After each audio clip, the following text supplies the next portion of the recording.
지난주 2월 18일과 19일에 모 언론을 통해서 저에 관한 기사가 보도되었습니다. 그 기사가 이런 것이었습니다. 잠시 기사의 제목을 읽어드리겠습니다. 정영학 녹취록에 등장하는 그분은 현직 대법관이었다. 이런 기사였습니다. 전혀 사실무근일 뿐만 아니라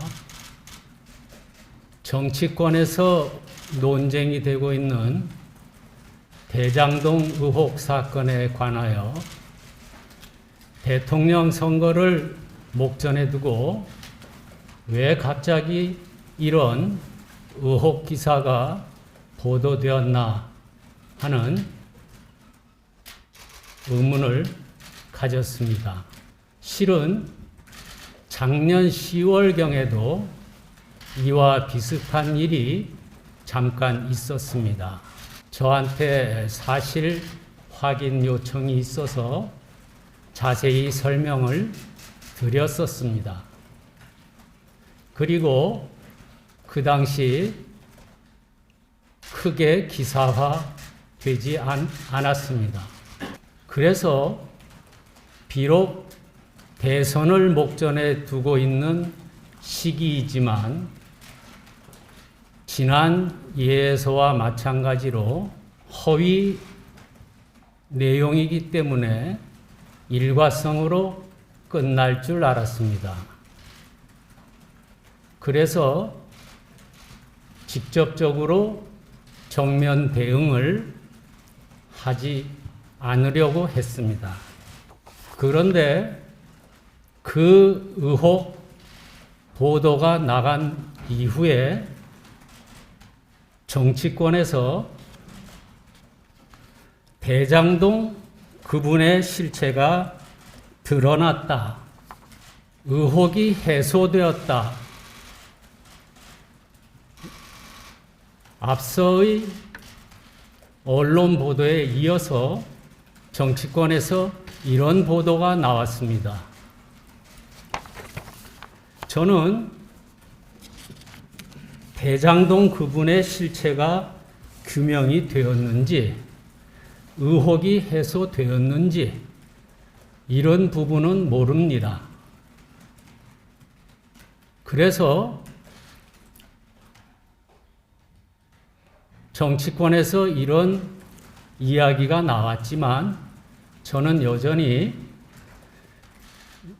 대선을 앞둔 엄중한 시기인 만큼 그저 잠자코 있으려고 했습니다. 그리고 시간이 지나면 금방 이런 의혹 보도가 들어가고 조용해지리라고 생각을 했습니다. 해당 언론사에도 충분히 해명을 해드렸습니다. 그래서 저는 지나가리라고 생각했었는데 다시 또 관련 의혹 보도가 나왔습니다. 이것이 바로 그것입니다.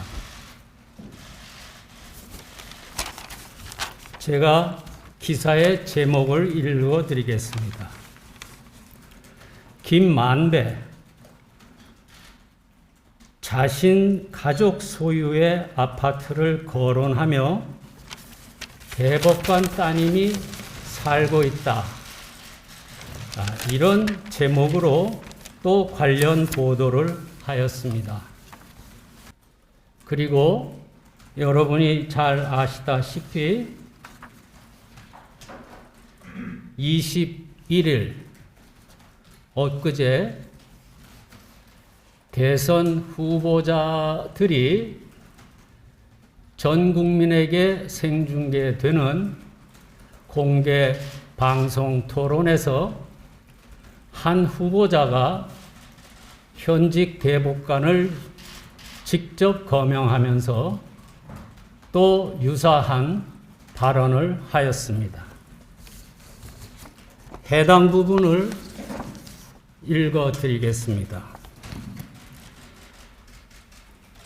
대장동 화천 대유 관련해서 지금 그분이 조재현 대법관이다라는 게 지금 확인이 돼서 보도가 나고 있습니다. 이런 취지의 발언을 전 국민이 보고 계시는 생중계를 통해서 대선 공개 토론에서 직접 현직 대법관 성명을 거론하셨습니다. 제 기억으로 일찍이 유례가 없었던 사상 초유의 일이었습니다. 그런 방송이 나간 이후에도 논란이 수그러들지 않고 있습니다. 정치권 일각에서는 또 이런 얘기를 하고 계십니다. 김명수 대법원장은 당장 외부인들로 구성된 진상조사위를 꾸려 현직 대법관 비위에 대해 철저하게 조사해야 합니다. 의혹이 상당히 신빙성이 있다는데 무게를 두고 진상조사위원회를 꾸려야 한다는 요구를 하고 나온 것입니다.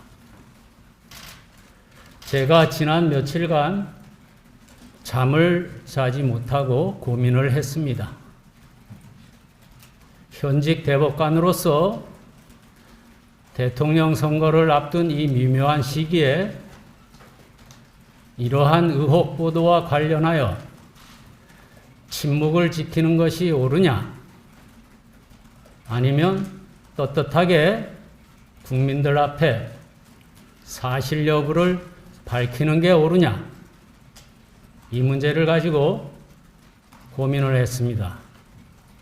지난 밤에도 잠을 이루지 못했습니다. 결국 오늘 새벽에 저는 존경하는 여러 언론 관계자분들께 기자회견을 통해서 궁금해하시는 것을 소상하게 밝히는 것이 옳다고 생각을 했습니다. 그 이유는, 그러한 결론에 도달한 이유는 몇 가지가 있습니다. 첫째, 이번 일은 작년 10월 달 일과 달리 계속 증폭이 되고 있습니다. 이로 인해서 선량한 국민들을 오도할 염려가 있다는 점을 생각했습니다. 두 번째로, 국민의 신뢰를 존립의 바탕으로 하고 있는 사법부가 이로 인해서 그 불신에 부채질을 더하는 격이 되고 있다라는 점을 생각했습니다. 세 번째로, 나라의 지도자를 뽑는 대통령 선거에 후보자들 공개 토론에서 그동안 세간의 관심을 끌고 있던 대장동 사건의 의혹의 실체로 현직 대법관이 직접 거명됐다는 것에 대해서 전국 3천여 법관들이 받을 마음의 상처와 또한 이러한 보도를 보는 세계의 다른 모든 나라의 시선이, 대한민국의 국격을 보는 시선이 어떨까, 이러한 점을 생각했습니다.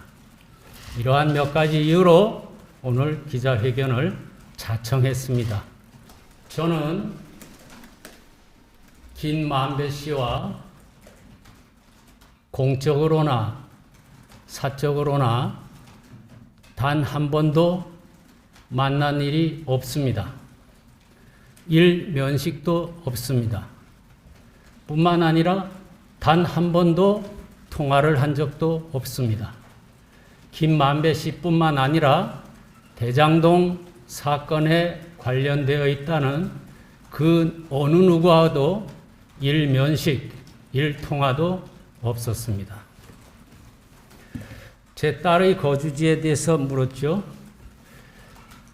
저는 30년 가까이 현재 살고 있는 주거지에서 계속 거주하여 왔습니다.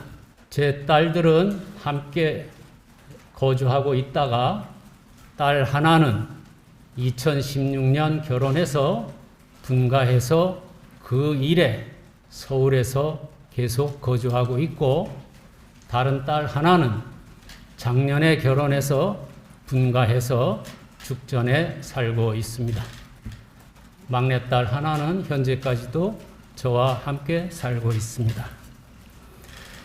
저나 저희 가족이나 하다못해 제 친인척 중에서 대장동 아파트를 분양받은 사람은 없습니다. 주민등록 등본 제출 등 필요한 자료 제출은 대법원이든 검찰이든 어느 기관에서든 요청하면 즉시 응하겠습니다. 하등 회피할 이유가 없습니다. 법원행정처장으로 저는 2019년 1월부터 2021년 5월까지 2년 4개월 근무하였습니다. 그 당시에 김만배 씨를 본 일이 없습니다. 저는 언론 기자분들과 인사를 나누고 기자분들로부터 명함을 받게 되면 그거를 소중히 간직하고 있습니다. 수십 장 있습니다. 김만배 씨 명함은 없습니다. 머니투데이의 다른 기자들과도 어떤 접촉이 없었습니다. 제 기억으로는 대장동 사건이 고발에 의해서 검찰에 접수된 것이 제 기억으로는 2021년 9월 16일이었을 겁니다. 확실치는 않습니다. 지금 반년 가까이 되고 있습니다. 그 사이에 제가 검찰로부터 단 한 번의 연락, 단 한 번의 문의, 단 한 번의 조사 요청도 받은 일이 없습니다. 녹취록에 그분이라는 말이 나오는데 그분이라는 말 위에 누군가가 조재현 이렇게 말하자면 가피를 한 것으로 얘기를 들었습니다. 이렇게 이제 언론 관계자분이 말씀해 주신 적이 있습니다. 그러나 저는 녹취록을 본 적이 없기 때문에 제 이름이 명백하게 녹취록에 기재되어 있는지 어떤지는 모르겠습니다. 수원에 있는 아파트 이름은 안 나왔지만 아파트에 대법관 따님이 살고 있다. 이걸 말씀하시는 겁니까? 수원에 있는 아파트에도 전혀 거주한 적이 없다는 것을 먼저 말씀드리고, 이 대장동 사건에 관련된 사람들 사이에 왜 이런 얘기를 나누었는지 거기에 대해서는 저로서는 아는 바가 없습니다. 타인의 명예를 중대하게 훼손하는 행위에 대해서는 엄정하게 법의 심판을 받아야 된다는 것이 정의의 원칙에 부합한다고 생각을 하고 있습니다. 그러나 지금 이 사건에 관해서는 제가 엄중한 법적 조치를 취할 것에 대해서 현재로서는 검토하고 있다는 말씀만 드리겠습니다. 악의적인 허위 내용이 계속 보도가 되면 마치 악화가 양화를 구축하듯이 나쁜 기사가 올바른 기사를 밀어내게 됩니다. 그것은 결국 국민들로 하여금 잘못된 인식을 갖도록 하게 됩니다. 그래서 저로서는 아까도 말씀드렸듯이 이 대장동 사건을 수사하고 있는 검찰이 고발을 받은 지가 벌써 반년이나 됩니다. 다른 사건은 몰라도 그 대장동 사건과 관련된 다른 일은 몰라도 저와 관련된 일에 한해서는